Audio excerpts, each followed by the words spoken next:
Dandavat Pranam, all devotees. Yes, Prabhu? Hare Krishna. I didn't see you, so I thought you were there. Okay. Yes. Hare Krishna. Okay, so we are live. So Hare Krishna, my humble obeisances to all the devotees. So we welcome you for today's Throwback Thursday program organized by Iskcon Seshadripuram. And today we have with us a very special guest, His Grace Sveta Swarup Prabhuji. So just a brief introduction about Prabhuji. So Prabhuji got connected to Krishna consciousness in 1970s, and then Prabhuji joined Gurukul in Mayapur. And Prabhuji was also a personal servant for Guru Maharaj in in 1980s, early 1980s. And then Prabhuji was also an amateur director in Mayapur for 5 years. And then Prabhuji was involved in multiple services in Mayapur, and currently Prabhuji is serving in Iskcon Atlanta. So Prabhuji is serving as a life member director and developing Namata around the Iskcon Atlanta. So we would like to welcome Prabhuji by chanting one time Hare Krishna Mahamantra. Hare Krishna, Krishna Krishna, Hare Hare, Hare Rama, Ram Ram, Hare Hare. Ram, Over Hare to Hare. you, Prabhuji.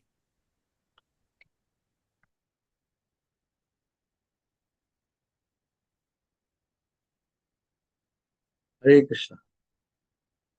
Can you hear me all? Yes, Prabhuji.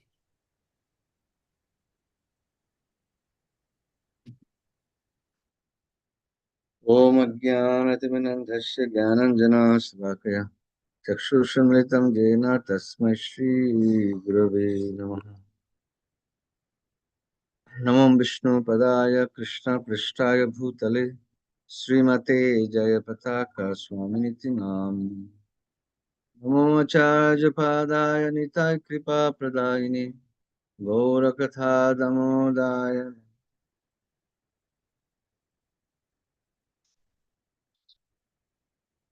Hare Krishna. You have to call me back later. We are in the class, okay? 1:30.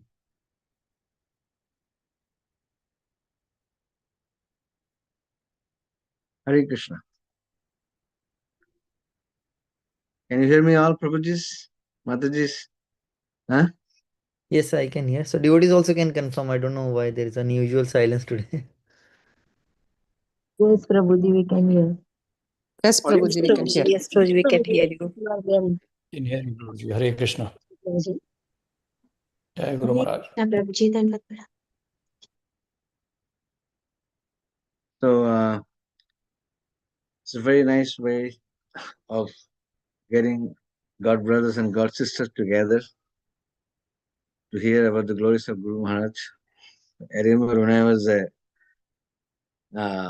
almost like 14, 15 years old in Mayapur, we used to get together whenever Guru Maharaj would come from Western preaching. Then we'd get all the disciples get together and glorify Guru Maharaj for his different preaching activities that he goes around the world. And Guru Maharaj was very happy to see all the disciples united, coming forward to glorify the spiritual master. After all, for a disciple, the spiritual master is everything. And glorifying spiritual master is the best thing to do for a disciple. And Guru Maharaj actually personally, he said that we should have JSS Sangha in Mayapur, and unitely all the disciples should come and glorify him. And not only that, he also encouraged that we should, in the, I think when there was a time when the GBC governing body commission, before they stopped Guru Puja in the temple, Guru Maharaj used to have Guru Puja every day in the temple in Mayapur, whenever he used to come from preaching from outside the world. And then when the GBC, one of the in Mayapur in Gurpurnima meeting, they stopped the Guru Puja inside the temple. But Guru Maharaj was he was not happy with it so much about the decision. But anyway, because it was an anonymous decision by the GBC body, So he said, okay, we'll stop the Guru Puja. But then again, he encouraged the disciples that no, we should have Guru Puja. Every day after having Prabhupada's Guru Puja, he would come upstairs in the Lotus building on the rooftop and we would have Guru Puja. And we would sit together and we would glorify Guru Maharaj after the Guru Puja. And then he would give out also prasadam to the devotees. And then sometimes it became also too much. And then some of the God brothers, they say it's too much. Maybe we should do the Guru Puja of the present Gurus in more secluded place. So then Guru Maharaj, I saw, he used to come from preaching, but next day he would come and he would walk from the Lotus building to the kitchen. It's a little, not too close, a little far. And he would come for the Guru Puja there. And we would have Guru Puja there and Guru Maharaj would give out sweets. And we would really appreciate that. And then Guru Maharaj would ask the disciples if they have any questions, would ask questions. It's a very familiar relationship with Guru Maharaj. And then every disciple, especially those who want to speak about something about Guru Maharaj, they would speak. And it was a very nice way of glorifying the spiritual master. And Guru Maharaj was very happy. And then he would also accept many garlands from the devotees, from the disciples. This is a very nice way to glorify Guru Maharaj. Even though there was setback for Guru Puja inside the temple, but Guru Maharaj said, no, there should be a Guru Puja for the disciples. It's very essential that we worship spiritual master every day, because only through the spiritual master mercy that you get Divya Jnana, you get transcendental knowledge. So that's why Guru Maharaj, he encouraged the disciples not to stop the Guru Puja. Even when I was in preaching in Bombay, I was making life members in, I think around 89 or 90. I saw Guru Maharaj to come to Bombay for meeting, for GBC meeting or for Iskcon Bureau meeting. He would attend Guru Puja in the morning by the disciples right after Prabhupada's Guru Puja in his own room. And he would have Guru Puja. And Guru Maharaj would share so many of his pastimes, of his preaching activities. So this is one thing, that he wanted the disciples to be united, and amongst the God brothers and God sisters, there should be a very good relationship. And through this JSS Sangha, even if there is some different of opinion or different of views, still it can be nullified through this JSS meeting or JSS Sangha. He wanted that. And it will bring also cooperation amongst the God brothers and God sisters, and it will keep also unity amongst the God brothers and God sisters. And it will be very helpful for Guru Maharaj preaching work to fulfill the mission of his Guru Maharaj Srila Prabhupada. So that's why Guru Maharaj really, he wanted this Guru Puja and JSS.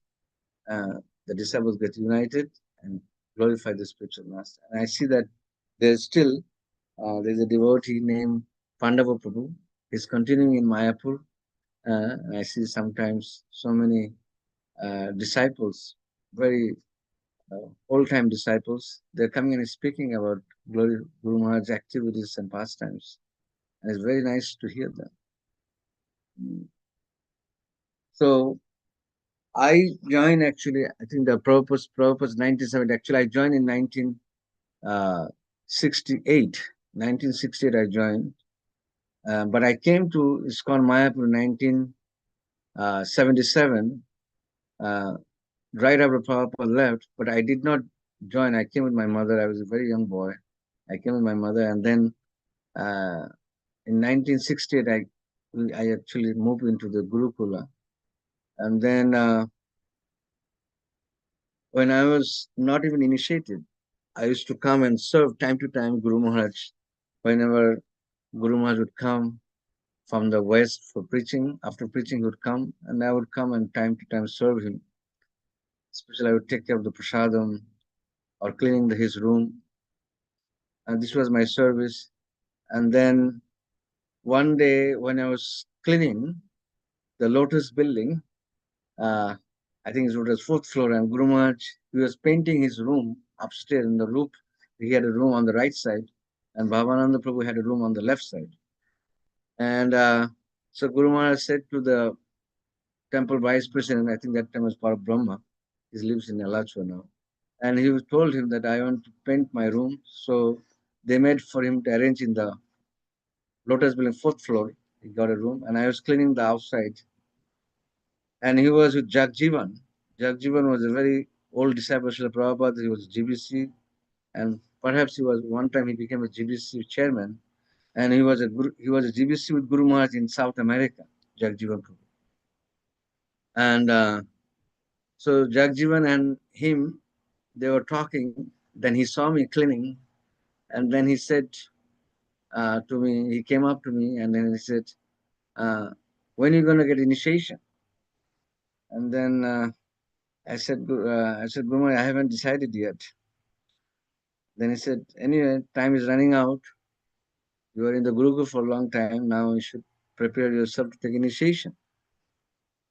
And then, and I was not prepared. I was not ready.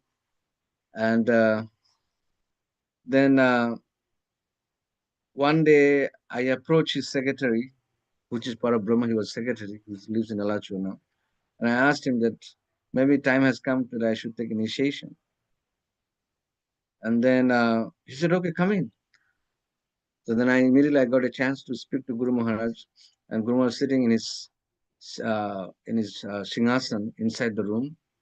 When I came there, I paid my obeisances. He said, what do you want?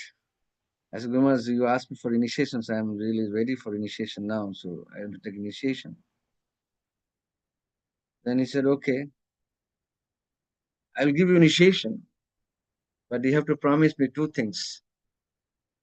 He said, you should not go to Vrindavan, Gurukula, stay in Mayapur Gurukul, and serve the deities of Gaurnita in Mayapur. Because at that time I was almost serving, already I started serving the deities. Even though I was not initiated, but still I was going there serving the deities. I was helping Pangajan and Janani Vas. And then he told me, okay, then I'll give initiation. Then I said, okay, Guru Maharaj, when the initiation time comes, then I'll come back and try to get initiation for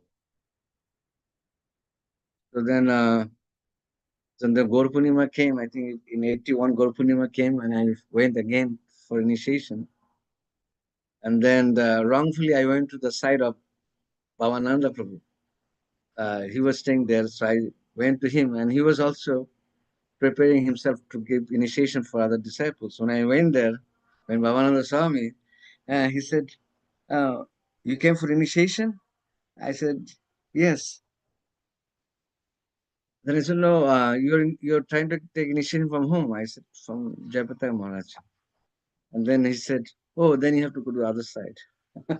So on the other side, and then and the Param Brahma, he was there as a secretary, and he said, you have to wait.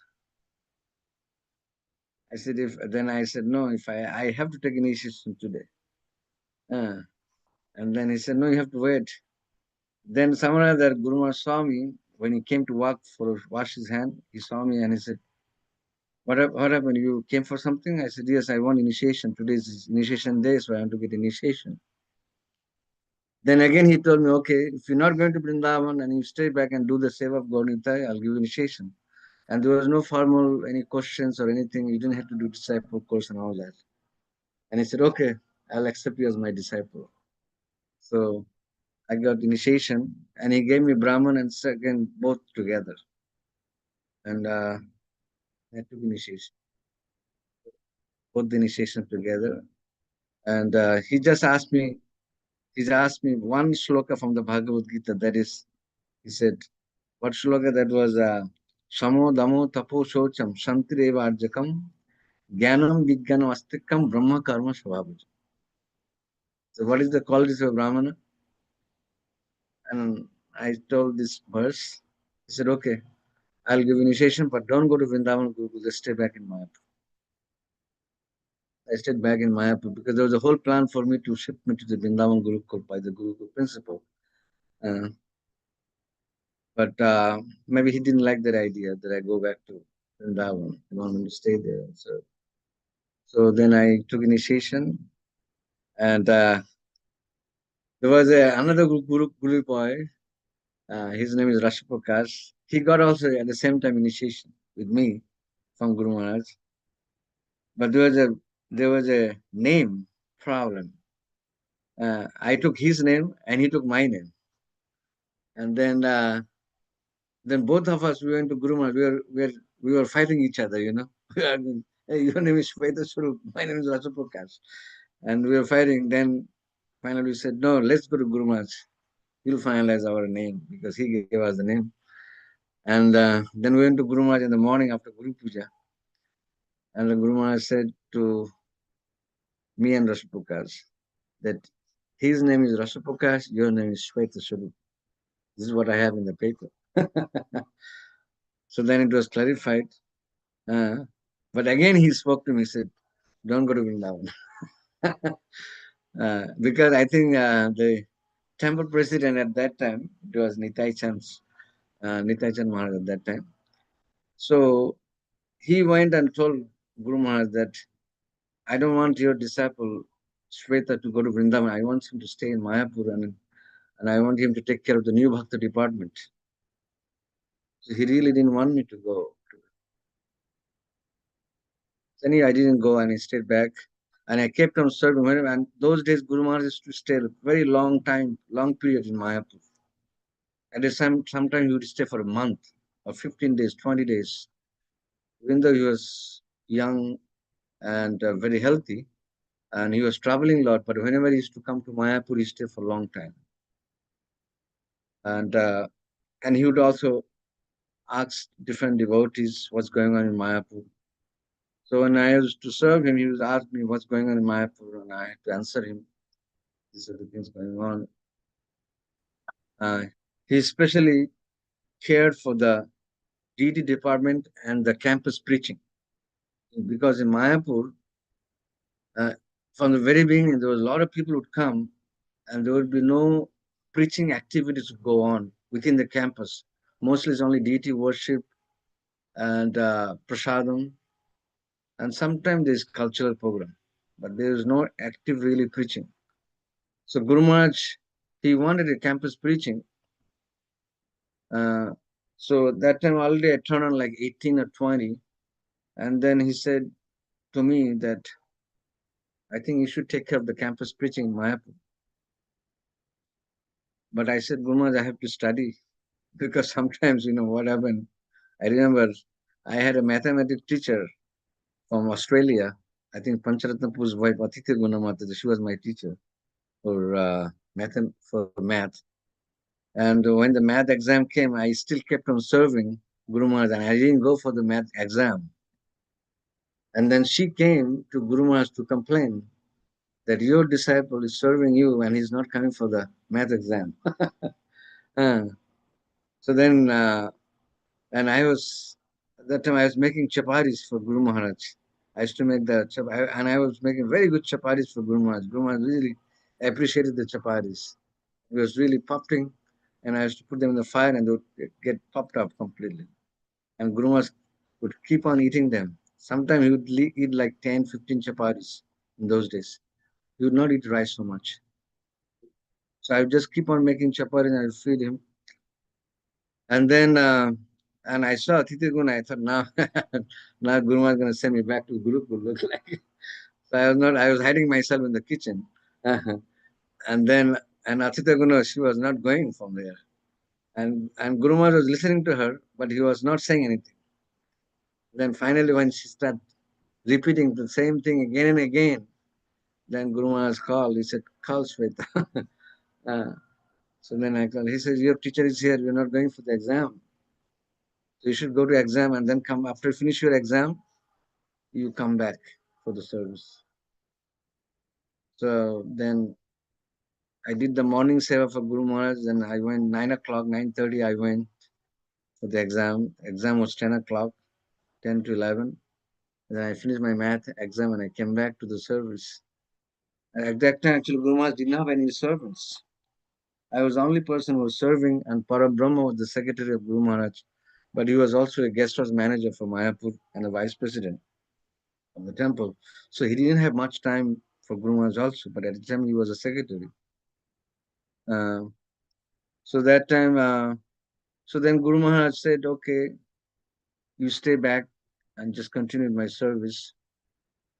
Because, see, we had many new devotees at that time. So Guru Maharaj used to lock his things very nicely in Mayapur because there was so much stealing going on in Mayapur those days. So one of the disciples, I don't want to mention his name, he was taking all the Guru Maharaj's expensive clothes and he was making his own shirts.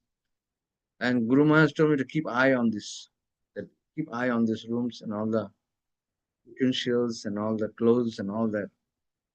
And I was keeping eye on them. Then I told Guru Maharaj that I see one of your disciple who's working in the guest house. He would take some of these clothes and then he would make his own shirts and all that. And Guru Maharaj didn't like that when he heard this. So he called the temple president and he called the whole regional secretary, Satadhanya, everybody. He called everybody. And he wanted to have a big meeting about this. And then, and he called the devotee also and he chastised him. Then temple president also said, you shouldn't do the Guru's clothes like this. Whatever belongs to Guru is like belongs to Krishna.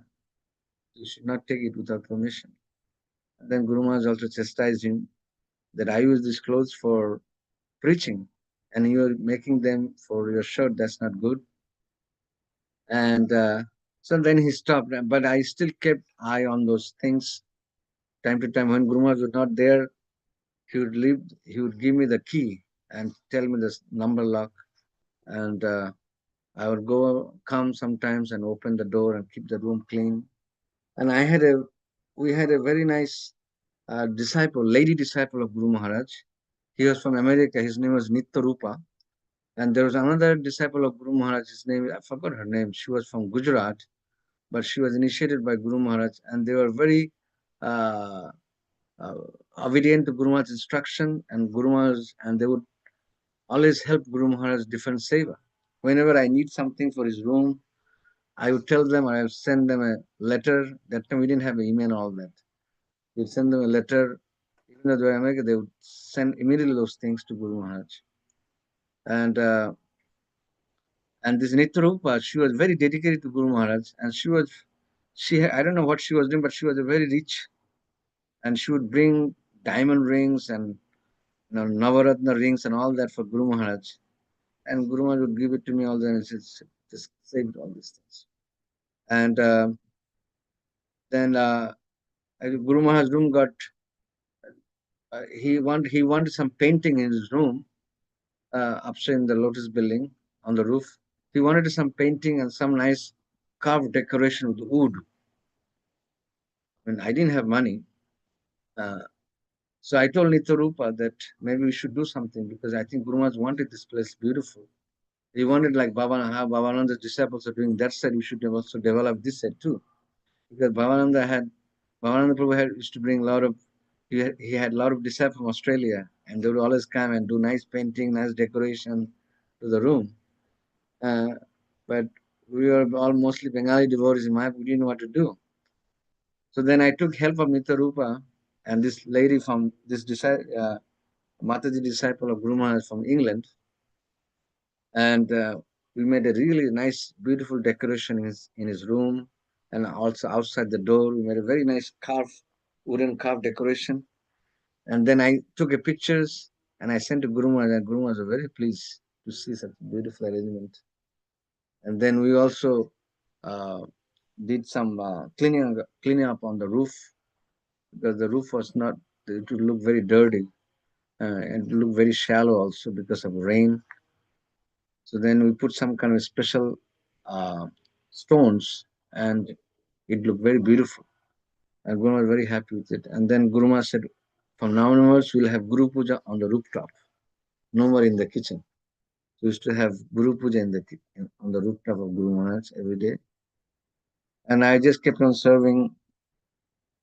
And then I think Parabrahma, he left.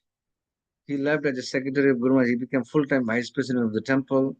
He got too much involved because guest house was growing. So he left, and then I thought he was going to take initiation from my Guru Maharaj, but he took initiation from Bhavananda Prabhu.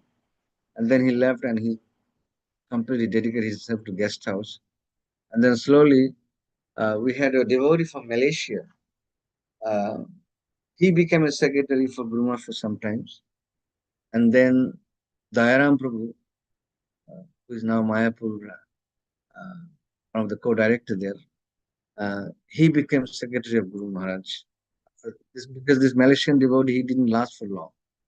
He couldn't take this hardship. Because at that time, Guru Maharaj would come. Sometimes he would take prasad on 2 o'clock at night, 1 o'clock at night. Or sometimes I saw him taking prasadam. I would serve him prasadam around 2:30. I would fall asleep. He had another room. I would go in the guest room to sleep, and then when Guru Maharaj come, I would wake up and come and serve him. And mostly in the night, he would not take any puri, sabjis or rice. He would just take puff rice and milk.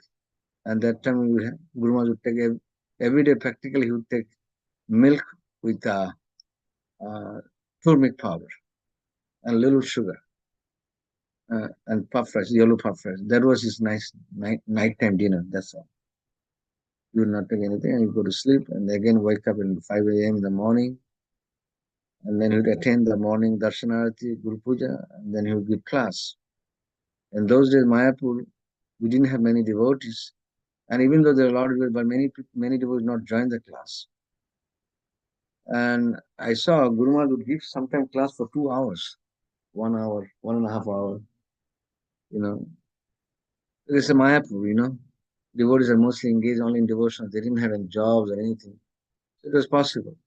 And Guru Maharaj just keep on giving classes. And generally, whenever I see other devotees or other Maharaj, they will give class, they give half an hour, 45 minutes, and leave. But whenever Guru Maharaj gave class, he gave class for 2 hours, 1.5 hours, like that, those days. Now he does different. And sometimes I see in Gaur Purnima, he would give 2-hour class. So long. So, and he would just keep on, and people would just be hearing, and more people would come and hear them. Then, when I became a campus preaching director for Mayapur, before I became a Namhata director, then he told me that he saw somewhere in some temple that they have a very big Tulsi Mala, big Tulsi Mala in the entrance of the temple. And then he told me that you should arrange a chanting of the Mala. Whoever comes to the temple, they should chant Hare Krishna Mala and then enter the temple. Then, because at that time for the campus preaching, we already had a committee. Guru Maharaj set up a committee to exercise the campus preaching, to increase the campus preaching. So we had Guru Maharaj gave me I was there, I was the campus preaching head, but we had Bhakti Raghav Swami, and then we have Jananivas Prabhu, and then we had Dhananjay Prabhu, who's from England, Prabhupada disciple, and then we had Bhakti Purushottam Maharaj, and then I think we had also Nareshwar Prabhu. And then later on also Tamal Krishna Maharaj and Shivaram Maharaj joining that group when they became a GBC. And we had a very nice campus preaching meeting, and then Guru Maharaj stressed, no, morning time, we have to give everybody chanting Mala right after Mangalarati and Nishingadev prayers and Tulsarati after Banchakalpa. Whoever gets come, they should you should give them a Japa Mala, and you should make flyers and put the chanting, Sri Krishna Chaitanya and Hare Krishna mantra, and whoever comes, you give them and let them chant one Mala. So I was trying this, I was struggling how to do this.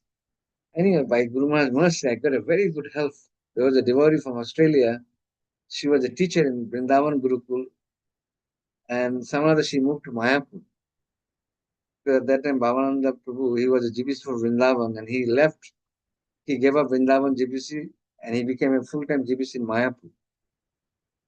So he was bringing all his disciples from Vrindavan to Mayapur. So she also came. So she asked me for some seva.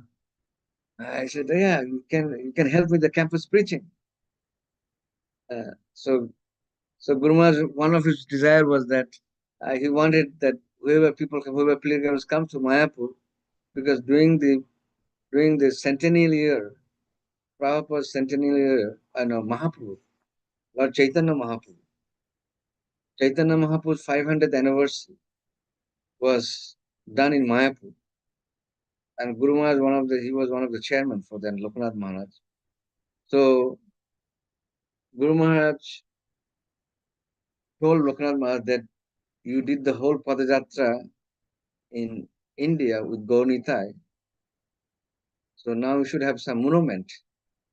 So then, and what is the monument now? We should have lotus feet of Chaitanya Mahaprabhu in a stone, and it should be established in the middle of the garden there, Mayapur. So he did. Guru Maharaj personally came, he took the help, and he gave his own money, and he established the Paduka of Chaitanya and Nityananda Prabhu in Mayapur. And then he also set up some stone steps. And he told me that every step, person should chant one whole mantra, then go to the next step. That's how we started this Mayapur, chanting Hare Krishna mantra. People would come there, they would chant one round, and they would get some prasadam, some big card. Sometimes we give them a poster of Radha Madhava, Chaitanya. And this is the way and so many people every day, because people are coming there, pouring, festival, people are pouring, they didn't know what to do. They were just coming, seeing the deities, and more or less taking prasadam. That's all. There was not much activities. So when we started this chanting Hare Krishna, thousands of people come would chant every day and get beads, and many of them would buy the beads and take them with them. Take prasad and take the deities pictures. And Guru Maharaj was very happy. And when we started this program, Guru Maharaj, every day after, he would chant 8 rounds in the temple. And then he even personally told me that, Sveta, you should chant 8 rounds in the temple, then you go out. Otherwise, don't leave the temple. So we would chant 8 rounds, and then he would come personally and walk on the steps, and he would chant 1 round on the steps. Well, certainly in the lotus feet of Chaitanya and Nityananda. This is how campus preaching became more and more bigger, and he was very happy. Then he said also everybody should get prasadam. That's how the Sula Bhajanalaya started in Mayapur. He wanted to subsidize prasadam for anyone who comes there. No matter whether they're poor people, rich people, well-to-do people, everybody should get prasadam. So then he told Dayaram Prabhu, at that time he was the general manager there in Mayapur. He told Dayaram Prabhu that we should head up this Sula Bhajanalaya. And in the beginning, he gave some money to start this Sula Bhajanalaya. So he was charging 3 rupees. And then that time, and then so many people were taking prasadam, we could not maintain for that price. And then Guru Maharaj said, okay, we should go up to $10 or $5. 5 rupees. Then we started 5 rupees. Then it became more bigger. They start charging 10 rupees. I don't know, maybe they charge 30 rupees or something like that. This way the prasadam was going on very massive distribution. And the first time when I saw Guru Maharaj was 1978, because that time Bhavananda was much more in Mayapur. He was more active in Mayapur, Bhavananda Prabhu. And Guru Maharaj mostly was staying in Calcutta and preaching all other places. And he would come very rare in Mayapur.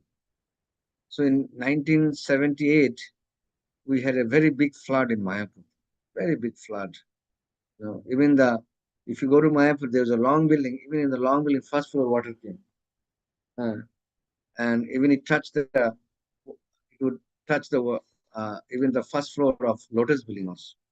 So much water was pouring within the campus of Mayapur through the flood, and we lost so many things in Mayapur. And then one day I saw, Guru Maharaj.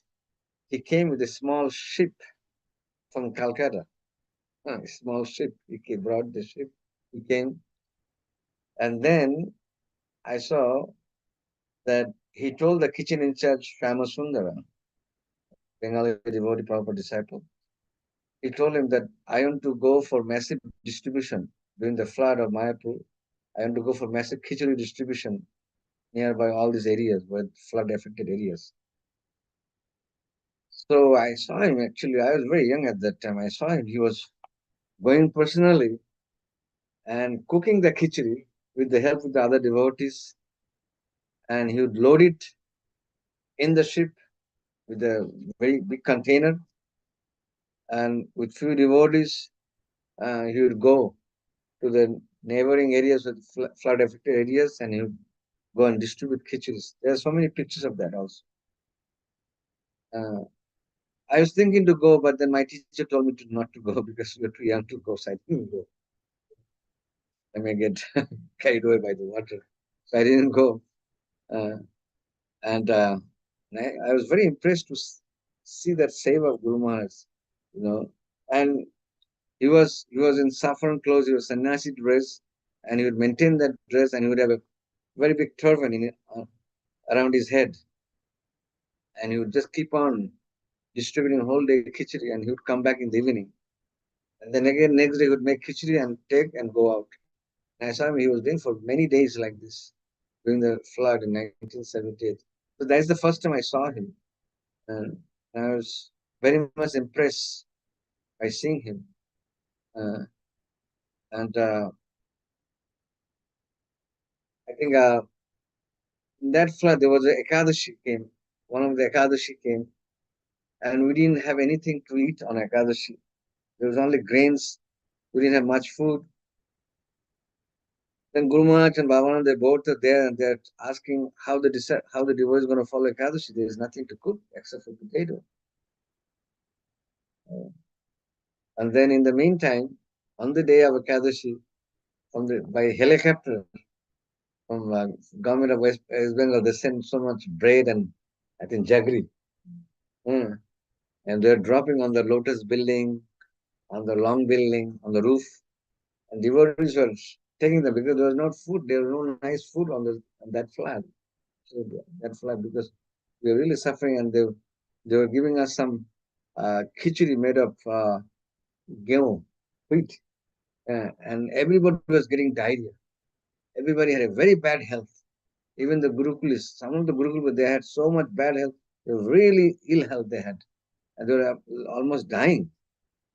And so then Guru Maharaj, he said to the devotees that maybe you should stop eating that khichdi made of gehu. And we used to use a lot of Australian butter at that time. We used to get a lot of butter from Australia. And he said, stop putting butter. Less butter, you put less butter and just mix light khichdi. The devotees need to help them because they're not doing so much work. He said, if the devotees are not engaged, then if they eat, they'll get bad stomach.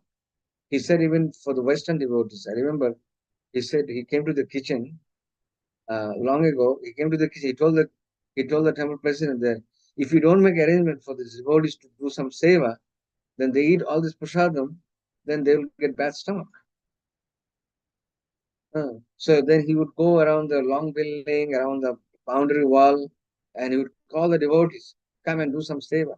Personally, he would call the devotees and do some seva. He would engage them in kirtan. He started this kirtan in the Bhajan Kuti, Prabhupada Bhajan Kuti. He said, just do kirtan. Or then he said also, just do some preaching to the people who are coming here, or go and serve prasadam. And then he said, okay, we'll also arrange Navadhi Mandal Parikrama. We didn't have a long parikrama like nowadays we have. We wouldn't set up any tents or anything. We would go there and come back. So Guru Maharaj personally, I saw him one time, me and Guru Maharaj, we went personally with the truck, those, Indian truck, Tata truck. We went together in the truck for Navadhi Mandal Parikrama. And he would just speak take devotees to different places and have very long kirtan, very powerful kirtan. He would sometimes roll on the ground. And sometimes I saw Guru Maharaj shedding tears while rolling on the ground, especially in Champahati. So these are all beautiful pastimes of Guru Maharaj, how he started all this program in Mayapur, and he kept Mayapur very much the way Prabhupada wanted. And so these are, and I also want to talk about the Guru Maharaj was very much, he was concerned about the safe side of Mayapur. He wanted Mayapur to be very safe from the attack of the Muslim people. Because in those days in Mayapur, we used to have, lots of vegetable growing in the field. The devotees used to, even the Gurukul boys used to go and personally used to grow crops like paddy, vegetables. And even our GBC member, Bhavananda Prabhu, he would come personally to to put the paddy or vegetables in the land. And we'd work there. So Guru Maharaj was happy to see all these activities of the devotees there in Mayapur. But he wanted to be very careful. He wanted that we doing so much, devotees are doing so hard work to grow all these crops, and he didn't want this Muslim people to take this result of those crops. And Guru Maharaj was right about that, because I personally saw when we used to grow a lot of nice vegetables, these Muslim people would come and take all the nice vegetables away, and we could not offer the deities, neither for the devotees. So then he said we should have a security system in Mayapur. So then he called the devotees, he called the temple president that every day he made a few groups. Every day each group have to give night duty. And then not only that, when you would come from the west, when he would come back from the west, he would bring big torchlight, flashlight, and he would keep himself awake also. One time I saw Guru Maharaj, he came back around 1 o'clock at night, and he was, and few days before there was a robbery in Jagannath Mandir in Rajapur, our own temple, the temple that belongs to Iskcon now. So these Muslim people came and they attacked in the night the Jagannath deities and also the temple storage, and they stole many things from there.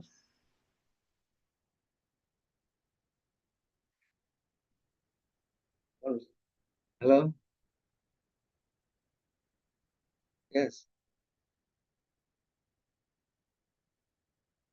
So, then Guru Maharaj wanted a very nice security system in Mayapur. So he gave all this flashlight and big flashlight and torchlight to the devotees who were giving night duty. So take this and go around Mayapur campus and protect Mayapur. If anything happens, let me know. So this is Guru Maharaj. He started the security system in the night with the devotees. Then later on, we got security guards and all that, but we didn't have that time security guards. We had to go and do the security. And Guru Maharaj would personally, he would do the security for Mayapur in the night. He would go check. Even though sometimes he would go in the night, I saw him. He was going in the night, 2 o'clock, 1 o'clock. He would walk all over the place in Mayapur within the campus, and you would see whether the security people would sleep or no, whether the devotees are doing their job properly or no. You check on those. He was so much dedicated to Mayapur, and we, as we see, Prabhupada letter to Guru Maharaj, Prabhupada said to Guru Maharaj that I have given you the kingdom of God, Mayapur, now you should develop it. And you can see how much effort and how much time and energy he put it for Mayapur. And he did all this to please Srila Prabhupada.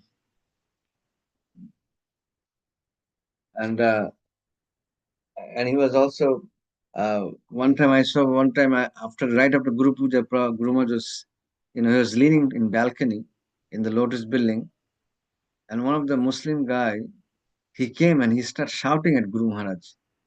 And I was standing there, many other devotees standing there, And he started shouting at Guru Maharaj. He said, you guys took my things and you guys didn't pay my money and something, And then the conversation was in Bengali. And Guru Maharaj was up he was leaning to a balcony in Lotus building. He was up, he was down. And we were down also. And he was really using very slang language towards Guru Maharaj. And then finally we heard that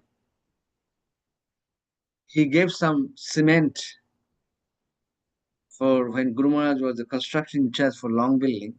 When Prabhupada asked him to build long building, so Guru Maharaj was in charge for that. He gave some materials and he did not get paid for many years. And when he saw Guru Maharaj, he got really mad that he didn't pay. But Guru Maharaj was very careful that these guys were not cheating him. That's why he didn't pay him. Later on, we asked Guru Maharaj that you didn't say nothing, Guru Maharaj. He said, I have paid, but they want more money, so I don't want to pay. So I just kept quiet. Whatever, let him say something. And I saw the Guru was very tolerant. I was impressed that he spoke so many ways, heavy language, and Guru Maharaj did not say one word. He just kept quiet. And after some time, he left. Guru Maharaj didn't like that he was getting cheated by these people. He didn't like that. He was very careful.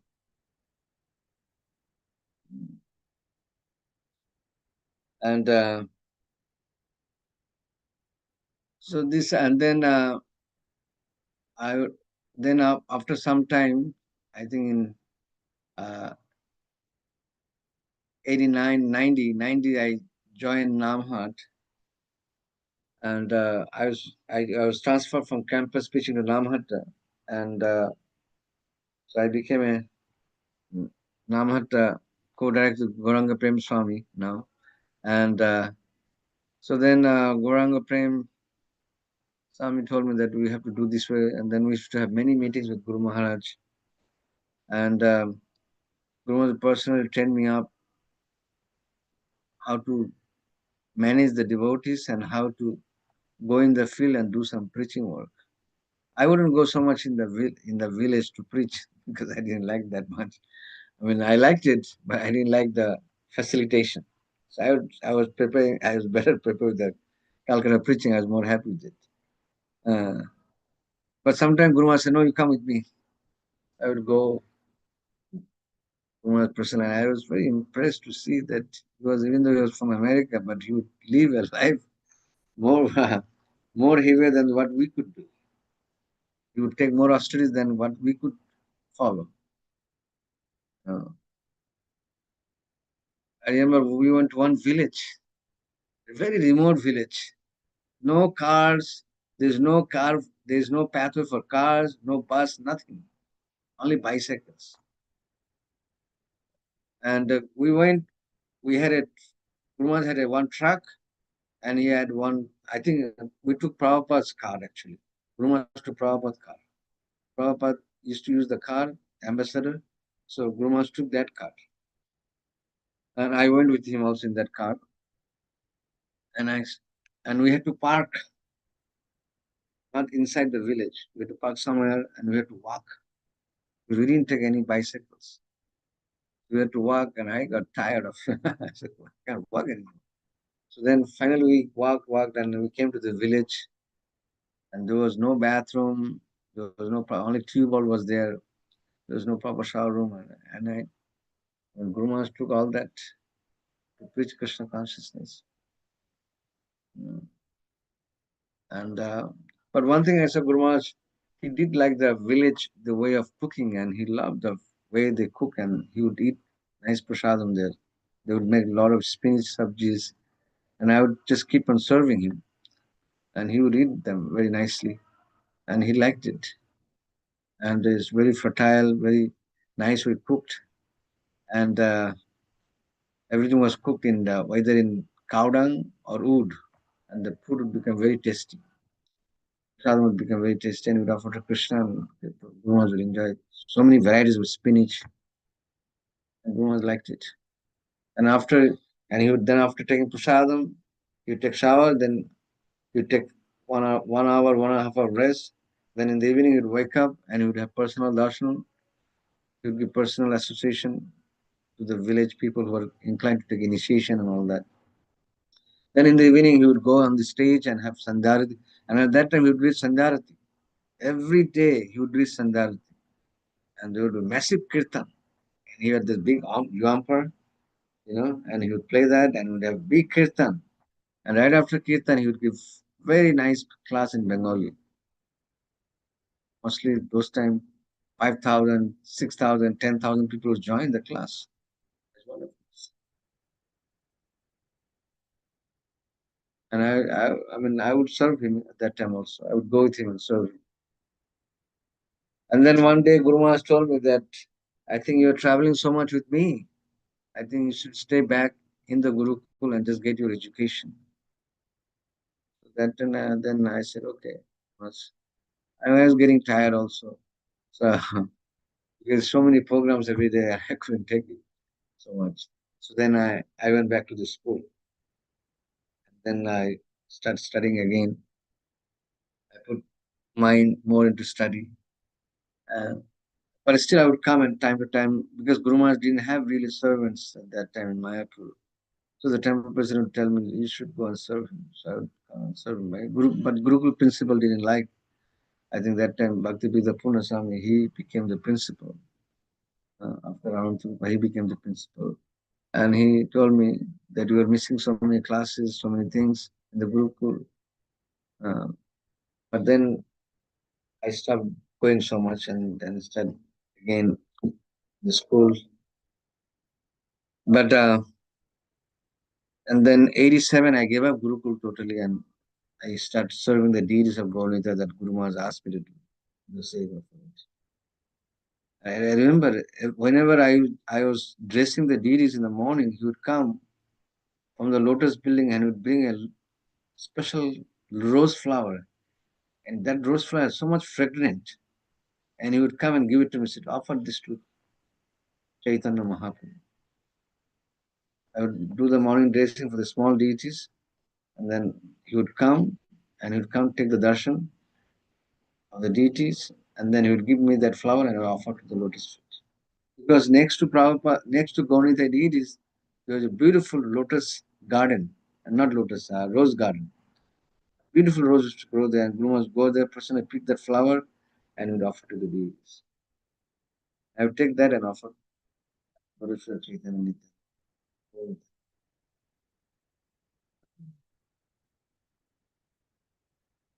So I just kept on doing that seva also. So then finally,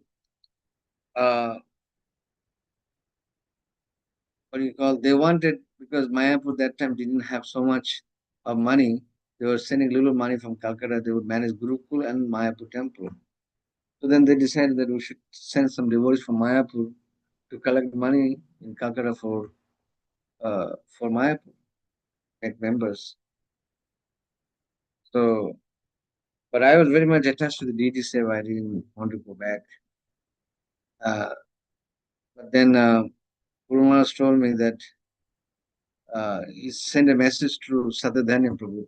He said, you should go to Calcutta and preach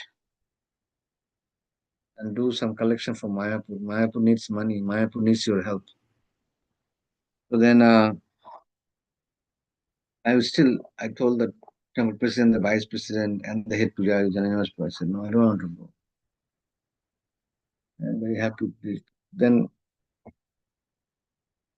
then there was what they put a price that whoever win the membership marathon, Guru Maharaj made a trick. He would send them to America, Europe, and Southeast Asia for a trip. And then some of the Gurukul friends said, maybe we should go and take a chance. Still, I didn't want to go actually. And then anyway, I went. But anyway, I didn't win the match. I didn't win the marathon. But some of the devotees, they win the marathon, they went to America, they went to Europe or Southeast Asia. And And I just kept on doing membership. And then Guru Maharaj said, okay, you do this seva, and he would sometime he would come and visit us where we were living in Calcutta, not in the temple. We were living in a flat in Baligan Circular Road. He would come there and see us what we were doing. Sometimes give class to us and try to help us to make our sadhana strong so that we can go and do membership nicely and we don't get carried away by Maya by saying all these things. And he would help us that way. And he appreciated the seva that we were doing. So this is the kind of relationship I had with Maharaj. And when I was a Namahata director, I would always often write to Guru Maharaj. Actually, I should have saved those letters. I had so many beautiful letters of Guru Maharaj that he sent me. Some other, when I left Mayapur, I didn't bring them. I should have brought it.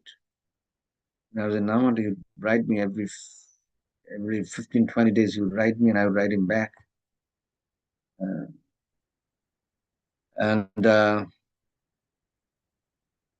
He said, in one of the letters he wrote me, he said, because maybe it was my fault that I was thinking that because of my collection, Namahata department is running, and my Guru Maharaj could understand that that what was going in my mind. And when he wrote me the letter, he mentioned in that letter that don't think because of your collection, this preaching is going on. It's all by Chaitanya Mahaprabhu's mercy is going on. That's what he wrote. And I was very impressed by that. I was that it came in my mind like that for some time. But actually, Guru Maharaj clarified, even through the letter, even though I didn't reveal my mind like that to Guru Maharaj, but Guru Maharaj knew the mind. And he wrote me exactly what what I needed.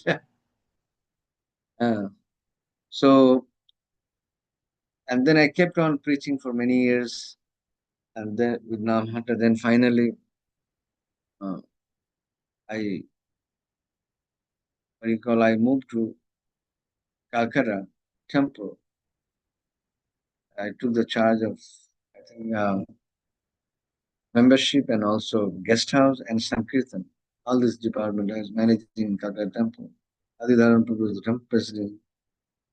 And Guru Maharaj would come often there at that time. Whenever he would come to Mayapur from west, he would come to Calcutta temple those days. And he would talk to the disciples. And he would personally ask every disciple if they're facing any problem, spiritual or material, he would ask them.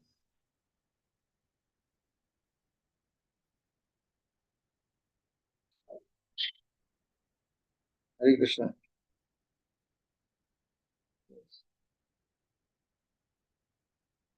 Anything particular? Anything particular to say?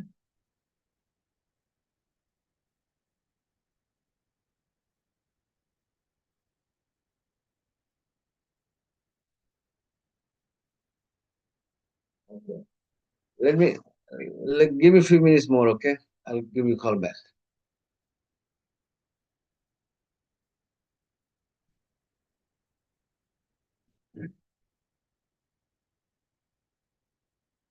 The time is over, look like. Yes, Prabhus? Yes, Vijay. It's almost over, but you can continue if you want for a few more minutes. So, Complete. where I was speaking? Anybody know? Anybody heard? I also. Calcutta, yeah. Calcutta. So Calcutta, he would come and visit the temple and he would inspire the devotees.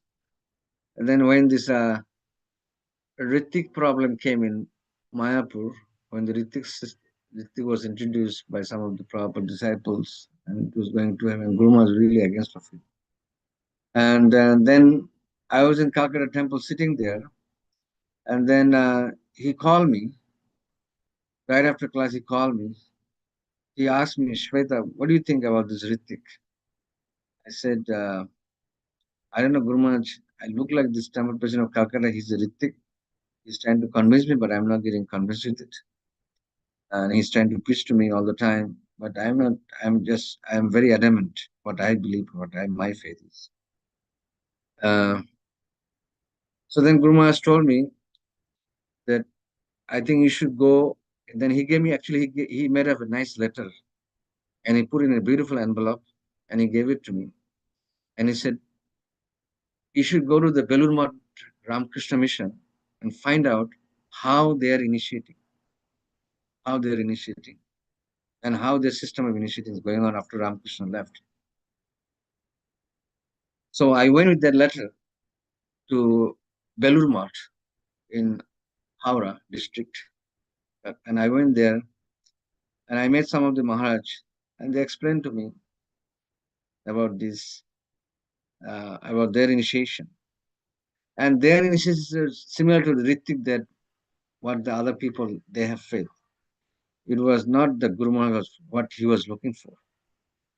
He also sent other disciples to Bharatsev Ashram and other places. But he was not satisfied with the answer. Because when I went there in Belur Math, they said, we make disciples, but disciples all belongs to Ramakrishna. That's what they told me. When I came straight to Guru, I told them this is what they're saying. But Guru Maharaj said, he just kept quiet. He didn't say nothing. He said, we'll get back again with this. And then I told Guru Maharaj, should I go back and inquire more? He said, no, we'll go somewhere. We'll send you somewhere else. Then he actually wrote the book, 100 Deviations of Ritik. Very quickly, he made a very beautiful book. We were very impressed to see that book, 100 Deviations of Ritik. And when that book came out, there were so many disciples, because Ritik preaching became so popular in a very few days' time that many people start believing. Even I remember when I was in Calcutta temple, right after Guru Puja, Navajagendra Swami came and he spoke to me and said, you don't believe the Prabhupada is Guru? I said, I believe Prabhupada is Guru, but my Guru is my Guru. And I had to defy myself. Because he got convinced with the Ritik. And he was preaching to the people also in Calcutta when he came. But I didn't like his preaching, but I was not appreciated that he was doing this directly on the open, openly telling people Prabhupada is the only Guru. Everybody else is Ritik. But I didn't take that seriously. And then I told Guru Maharaj that Navajagendra Swami, he's believing Ritikism and he's preaching to Ritik.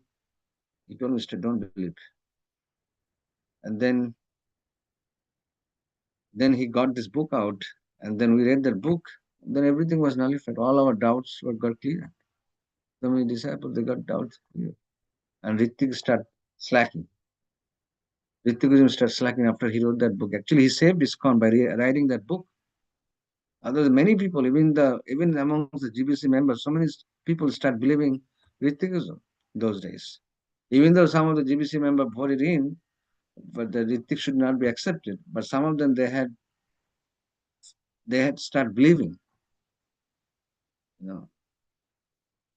But Guru Maharaj, when Guru Maharaj wrote that book called 100 Deviations of Ritikism, that book clarified so many people, so many senior devotees' mind, it was clarified reading that book. So this is, and he did this so fast, that book. I don't believe it. So fast he wrote the book. Some help from Bhanu Maharaj, few of his godbrother and his disciples, and he got the book very fast. Actually, GBC asked him to write that book. He wrote that book. And this is some of the activities of Guru Maharaj. Also, Guru Maharaj was very careful of devotees, especially those who joined Mayapur. He really wanted them to be in Mayapur and serve in Mayapur and go for preaching work. He wanted a very good book distribution. He was telling all the time that Mayapur should be number one. We didn't have devotee at that time. We didn't have even Sankirtan in Mayapur. We didn't have. But he was saying in the class that we should have a very big Sank. We should defeat whole world the Sanskrit book distribution. Mayapur has that potency. He was mentioning in the class, and after many years, and it became truthful. Mayapur became the number one in book distribution. He predicted long ago, long years ago, but it took place when Bhakti Purushottam Maharaj came back from Bhubaneswar. He was a Bhubaneswar temple, then he came back to Mayapur, he became general manager. And I was with me and Dayaram, Purushottam Maharaj and Dayaram, they were general manager, and I was assistant general manager for Mayapur with them at that time. And they were really dynamic. They were whatever Guru Maharaj wanted, and they were doing it. Bhakti Purushottam and Dayaram, they were doing it. And Guru was happy to see that his disciples carrying out the mission that Guru Maharaj got from Prabhupada. And I also remember that when one day me and Dayaram Prabhu were, only me and Dayaram, there was no any other devotees were there. And he went outside the main gate and he told Dayaram Prabhu, by hook and crook, I want this place to be clean and I want is under Mayapur control, Mayapur management control. And because there's unauthorized occupancy of the land, of Iskcon land by different people, by these koshas, Muslim people, and even the Hindu neighbors. They were occupying the land. And he told them, by hook and crook, we want these people to be out. And then we had to take so many measures to get those people. It was not so easy. But Guru Maharaj's mercy, Dayaram Prabhu and we devotees in Mayapur, somehow we managed to get those people out and we got the land back. We didn't have any sources at that time because the DM of Mayapur, DM of Nadia, he was against of us at that time. Even when the Muslim attacked Mayapur temple, the DM, he told when Guru Maharaj went to get the devotees out of the jail, DM told Guru Maharaj that we want to make hospital this Mayapur. We don't want all these Western people coming there and still living there and try to capture our country. Rather, we should get you all out and make that into a hospital so that we can serve the people. Guru Maharaj just laughed. Not possible.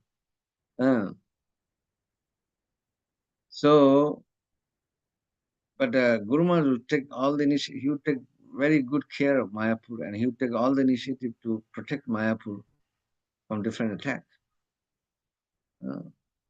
He went personally to ask, so many devotees when Mayapur was attacked by the Muslims, so many devotees were injured.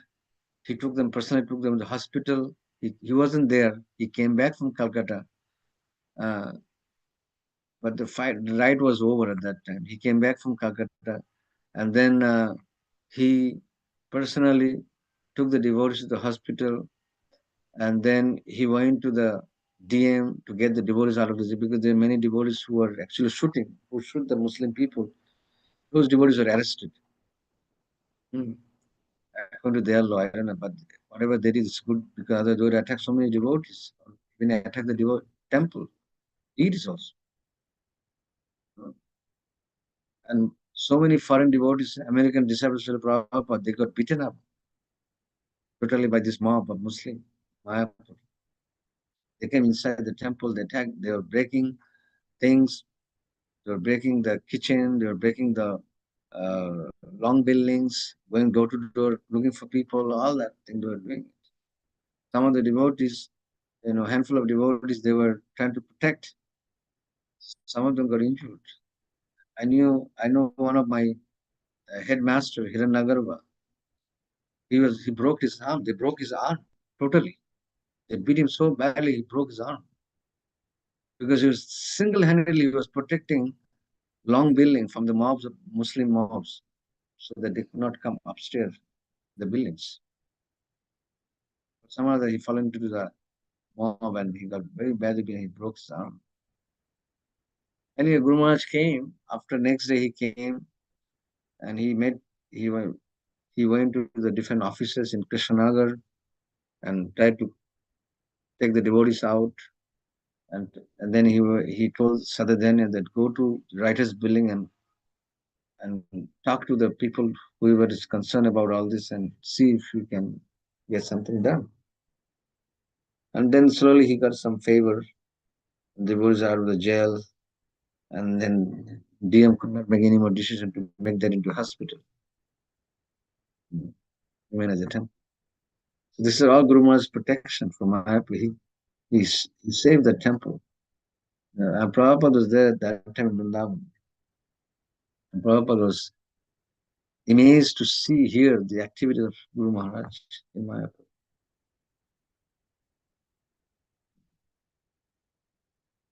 Those days, Guru Maharaj would go every day. He would walk like 1 or 2 miles and he would go and take bath in Ganga. Ganga was very far.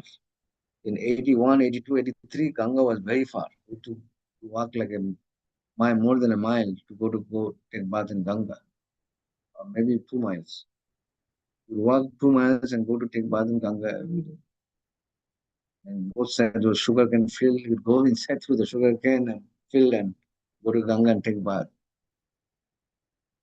Sometime I saw Guru Maharaj, he started Prabhupada. He would take Prabhupada's small deities of Murti, and he would personally go. He'd take the deities in his hand with the devotees, with Kirtan. He would go to Ganga and make a deep Prabhupada go inside the water, the Ganga, 3 times, and then he would bring back the deities inside the temple. And Guru Maharaj said, the Prabhupada said that if you take bath in Ganga, your lifespan will increase. That's what Guru Maharaj would tell us. And one time also, Guru Maharaj, I was with him. He was taking bath in Ganga, and I was giving him clothes and all that, towels, so that after bathing he could dry up himself, put the clothes on. And then one day he saw I was becoming a little skinny, thin, because I used to go to Calcutta sometimes preach, and in the Calcutta weather I didn't like it. It's too much pollution, and it would really affect my health. And then he asked me, he said, Sveta, are you taking any medicine? I said, no, Guru Maharaj, because of this pollution in Calcutta, I'm getting bad health. Then I said, okay, Sveta, you do one thing. When you take morning breakfast, you should take more moong dal soup, and that will give you strength back, and you can go back in Calcutta and preach. So I listened to him, and still today I take a lot of moong dal soup. Maharaj told me to take that. So and after I took that, and actually I regained my health back actually.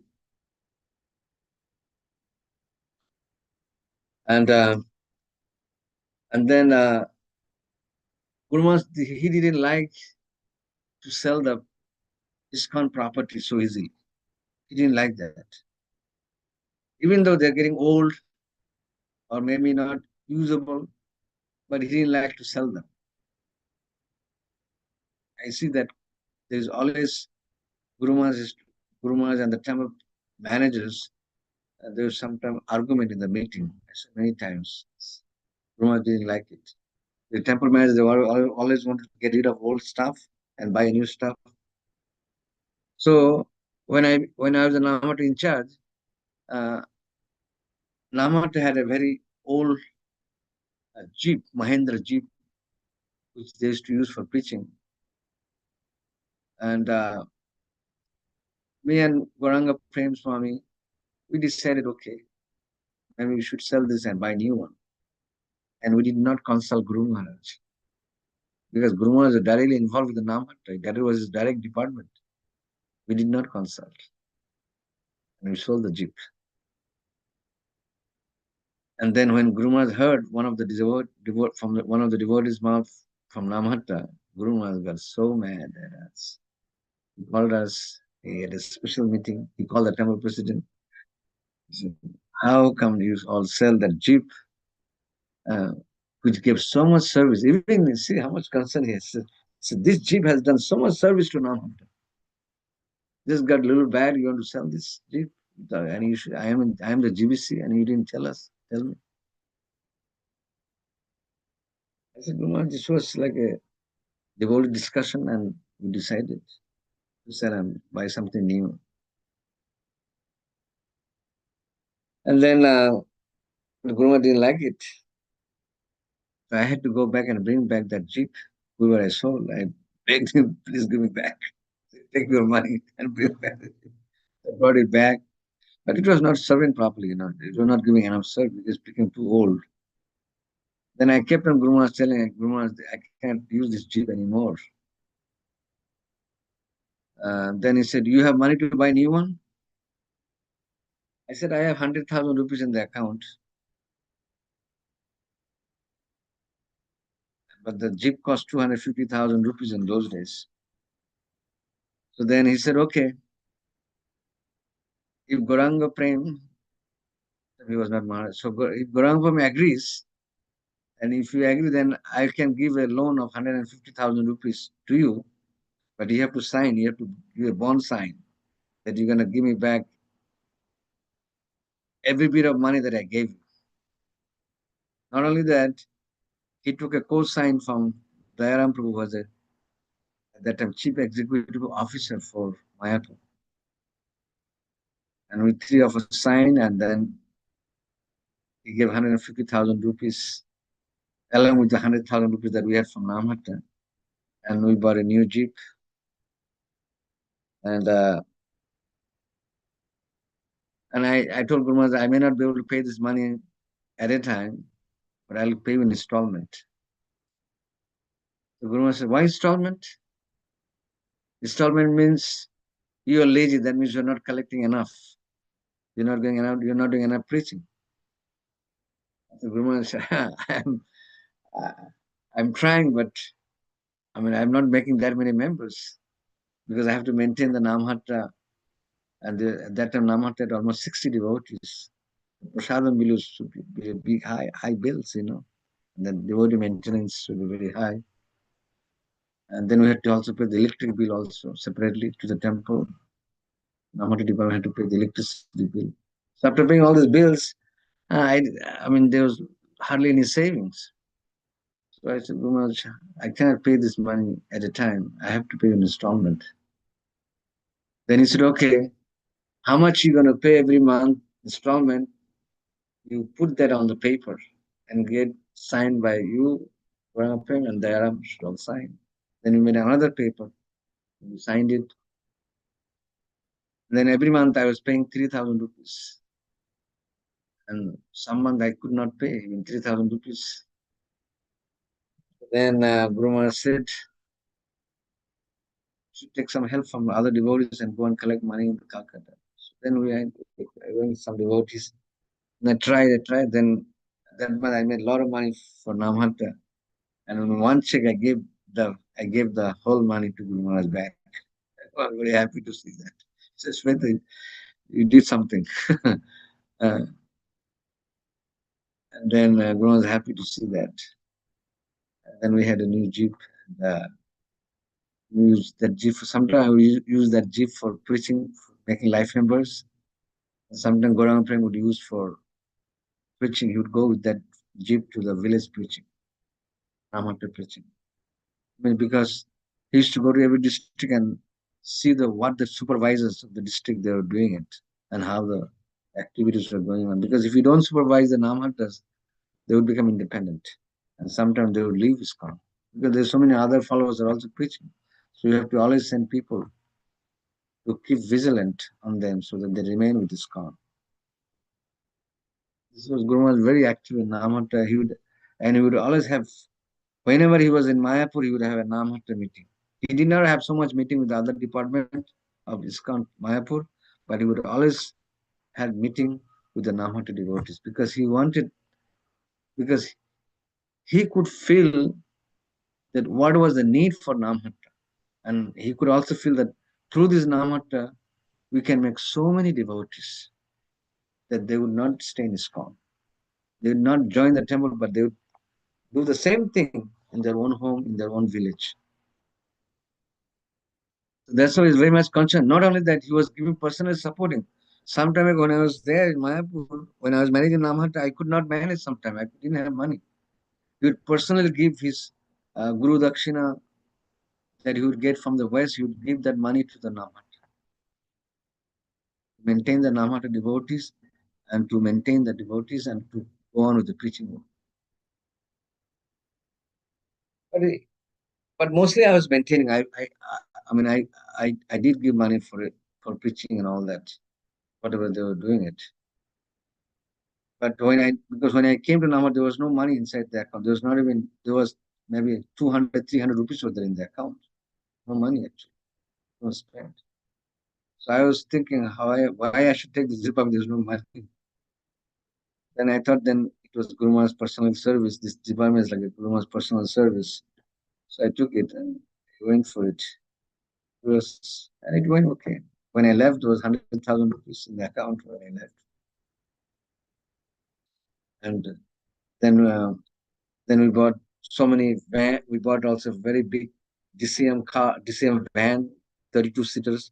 So the devotees go to the village program, and he wanted a drama. He tells Sweta, I want a drama. Whenever Namat has a program, you should have a drama on the stage, and that will attract more villagers. And he said, then how are we going to carry all the drama equipments and the devotees? So try to get a van. So we bought a DCM Toyota. And that also he gave me some help. And we bought the DCM Toyota and we take the devotees. And Guru Maharaj would come. And Guru Maharaj personally sometimes would do drama with the devotees. He personally attend the drama. And sometimes he would do the drama personally.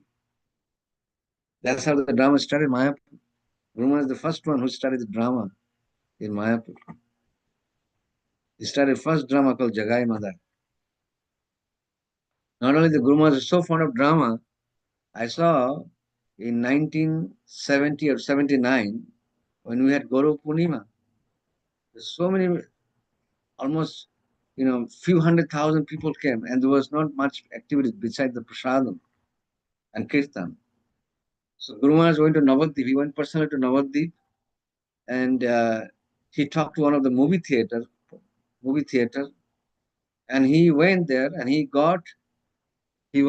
paid money, and he got a Nimaya Nadia movie, and he personally set up in the big kitchen, devotee kitchen, and he invited all the pilgrims to come and see that movie. And I went there to see that movie. It is so beautiful.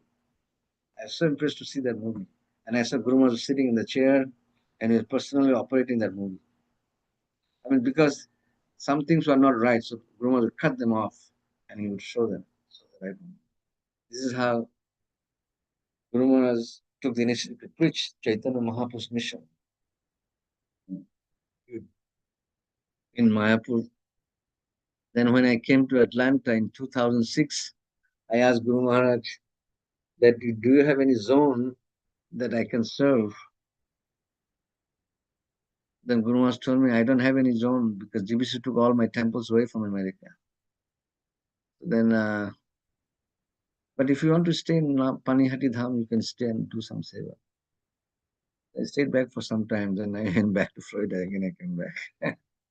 This is how, and there's so much more. The time is getting up. I'll stop here. Thank you very much to give me this opportunity to speak a few words for Guru Maharaj. Guru Maharaj is a pure devotee, pure representative of Srila Prabhupada and the Parampara. He has unlimited qualities, it's undescribable. There's no limit how much you can speak about his glorious activities. So maybe if I get some more opportunity, we can share more also. Thank you. Sure, Prabhuji. We will plan again. And thank you for sharing so many of the struggles in Mayapur. Like I was not even aware this Ritvikism problem was there in Mayapur. And that Guru Maharaj actually by writing that particular book, I just heard about that book in some of the lecture, but I've never I was never aware like this book created this type of revolution where that Yeah. really helped ISKCON from collapsing. And definitely other Yeah. things that you mentioned about the floods, the Guru Maharaj, how he used to manage in that, and how the attacks in temple, and how Guru Maharaj personally used to take care of devotees who were hurt. So a lot of struggles. Thank you, Prabhuji, for sharing a lot about the initial struggles in Mayapur, which we even don't know. So very grateful to you for sharing all these, Prabhuji. So, Yeah, Guru Maharaj, I mean, in the beginning, Mayapur was really struggling for so many things because it's a completely remote area, so they have to go through so much struggle. And mostly was that time Western devotees. We had very few Indian devotees in those days. Lalitangi Mataji, you want to say something? Hare Krishna Prabhuji, Sveta Swarup Prabhuji, thank you so much for a wonderful Krishna. class and agreeing to give this wonderful nectarian pastimes. Guru Maharaj has done so much. Many of us were not even born at that time. And now seeing Mayapur, how it is now, we can see how it was and how Guru Maharaj has put his energy, time, devotion, protection, everything to save the Dham for us. And I can see from your lecture that so many obstacles come, challenges, even if they come, Guru Maharaj is undaunted. And he keeps on, continuing in his devotional service and helping and protecting devotees. Very grateful to you, Prabhuji, for this class. And we want one more session to know more about what you can, your more association. If I can manage those letters, Guru Maharaj, that time Guru Maharaj was personally so much involved with them. Even though he was a GBC don't generally get so much involved with the Mayapur, with the management, deputy management. But because Guru Maharaj is the co-director of Mayapur, so he used to go whenever he was in Mayapur, get into everything, every details in Mayapur. So Guru Maharaj, that's how Guru Maharaj put so much time and so much energy for Mayapur, because that was Prabhupada's instruction to him. I want you to manage this Mayapur. Yeah. Thank you so much, Prabhuji. And we want some more sessions from you and the other devotees there, Arjun Prabhu, Jay Gopraj Prabhu, and other devotees, if they can come and share also in Atlanta. We'll be very happy for this and very grateful for your time and association. Hare Krishna. Thank you very much. Thank you. I'm also very thankful to you all to having me, giving me this opportunity to speak about Guru Maharaj. Thank you. Hare Krishna. Panchakalpatarubhascha kripa sindhubhyo naam pavnebhyo vaishnavebhyo namo ananta koti vaishnava vrinda ki jai. Hare Krishna. Hare Krishna Prabhuji, Dandavat Pranam. Thank you. Hare Thank you. Krishna. Thank you so much, Prabhuji. Hare Thank Krishna. you so much. Wonderful. We'll thank Prabhuji by chanting one time Hare Krishna Mahamantra. Hare Krishna. Krishna, Krishna, Hare Hare, Hare Rama, Hare Rama, Rama Rama, Hare Thank you, Prabhuji. Hare Krishna. Prabhupada ki jai, Shri Guru Maharaj. Jai. Jai. Jai. Hare Hare. Hare Hare.